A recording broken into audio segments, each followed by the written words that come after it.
Hello and welcome to outright. पिछले दिनों Kazakhstan के अस्ताना में एससीओ की समिट हुई, जहां पर रशियन प्रेसिडेंट व्लादिमीर पुतिन और चाइनीज प्रेसिडेंट शी जिनपिंग आपस में मिले। उनके बीच में काफ़ी सारी बातें हुई, लेकिन सबसे इम्पोर्टेंटली जो सबसे ज़्यादा हाईलाइट हुआ वो था power of Siberia 2 gas pipeline project को रिवाइव करने के लिए दोनों लीडर्स ने एग्रीमेंट कर लिया। और जिनपिंग ने तो ये तक कहा कि we should start this project as soon as possible. Now ये इतना सरप्राइजिंग क्यों है? क्योंकि अब से कुछ हफ्तों पहले तक चाइना इसको लेके बहुत आनाकानी कर रहा था। China power of Siberia 2 project को लेके इतना खुश नहीं था और वो इससे थोड़ा सा दूर भाग रहा था। लेकिन अचानक से ये क्या हुआ कि एससीओ की समिट में जाके जिनपिंग ने बोला कि let's start this as soon as possible. Why?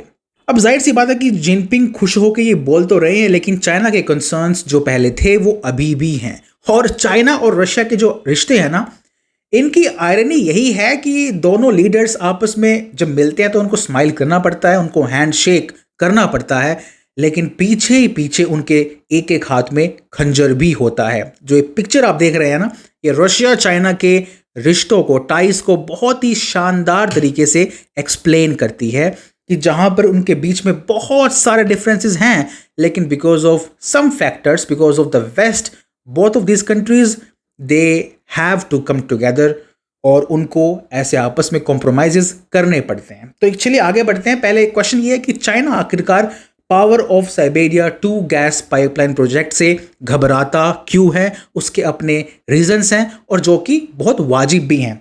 तो रीजन नंबर 1 देखिए, ये पावर ऑफ साइबेरिया 2 से पहले चाइना और रशिया के बीच में 2 पाइपलाइंस ऑलरेडी मौजूद हैं। पहली तो है चाइना रशिया फार ईस्ट पाइपलाइन और दूसरी है पावर ऑफ साइबेरिया 1, यानी कि जो इससे पहले वो अभी आधी अधूरी बन रही है, कुछ हद तक वो ऑपरेशनल भी है लेकिन पूरी बनी नहीं है। तीसरी अगर ये पावर ऑफ साइबेरिया 2 अगर बन जाएगी तो कुल मिलाकर इन तीनों पाइपलाइंस के through 98 billion cubic metres gas हर साल आ पाएगी इन तीनों पाइपलाइन के थ्रू।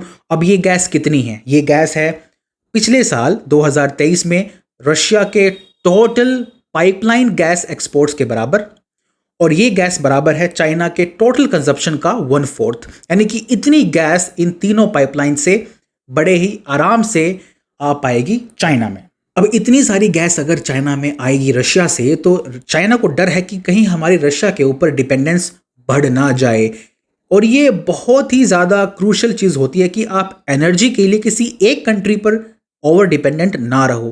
क्या पता कल को रशिया और चाइना के बीच में कोई जंग छिड़ जाए और रशिया जो है अपने हाथ पीछे खींच ले, उसको गैस सप्लाई ना करे एट अ क्रूशल टाइम, और ऐसा करके वो चाइना के अंदर पॉलिटिकल, इसके साथ साथ इकोनॉमिक केओस पैदा कर सकता है। तो ये सिक्योरिटी इशू भी है और एनर्जी का इशू भी है। तो जाहिर सी बात है कि चाइना नहीं चाहता कि उसकी ओवर डिपेंडेंस बने रशिया के ऊपर। सेकेंडली कि उसको पावर ऑफ साइबेरिया 2 ये जो पाइपलाइन है ये बहुत महंगी पड़ेगी। महंगी क्यों पड़ेगी? क्योंकि उसको पहले बात तो रशिया बॉर्डर से लेके और अपने बोहाई इकोनॉमिक रिम तक, यहाँ तक उसको खुद अपने एरिया में पाइपलाइन बिछानी पड़ेगी, जो कि बहुत ही महंगा सौदा होगा। और इसके अलावा वो चाहे तो उसके पास बाकी ऑप्शंस भी तो हैं, वो सिर्फ रशिया पे डिपेंड क्यों रहे?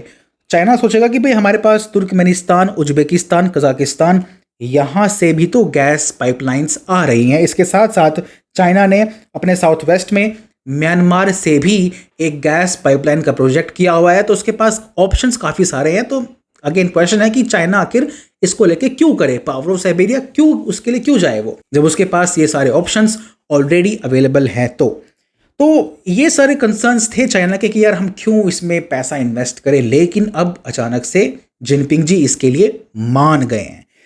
अब यहाँ पे प्लान क्या है? रशिया का प्लान ये है कि देखो, आप हमसे गैस लो और हम बहुत ही सस्ते दामों पे आपको गैस देंगे।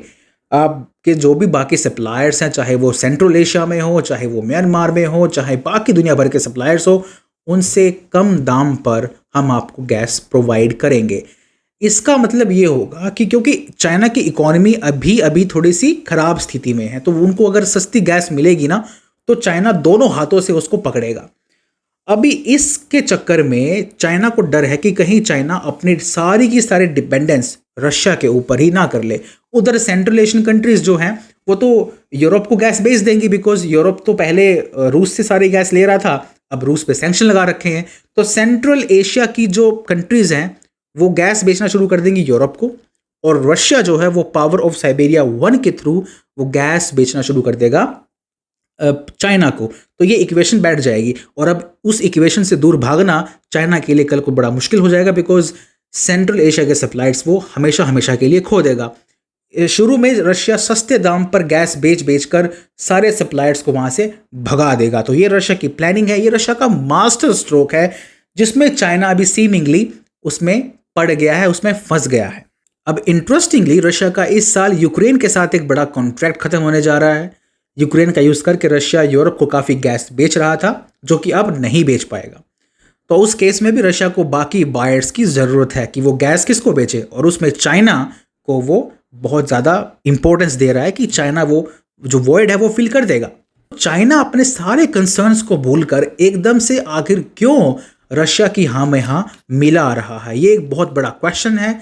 और हमने कुछ दिनों पहले ये वीडियो बनाई थी कि आखिर क्यों पुतिन इतना बड़ा कॉम्प्रोमाइज़ करके अपनी ट्यूमन रिवर का एक्सेस चाइना को देने जा रहे हैं। तो क्या यहाँ पे क्विड प्रो क्यों है? क्या यहाँ पे you scratch my back I scratch yours चल रहा है?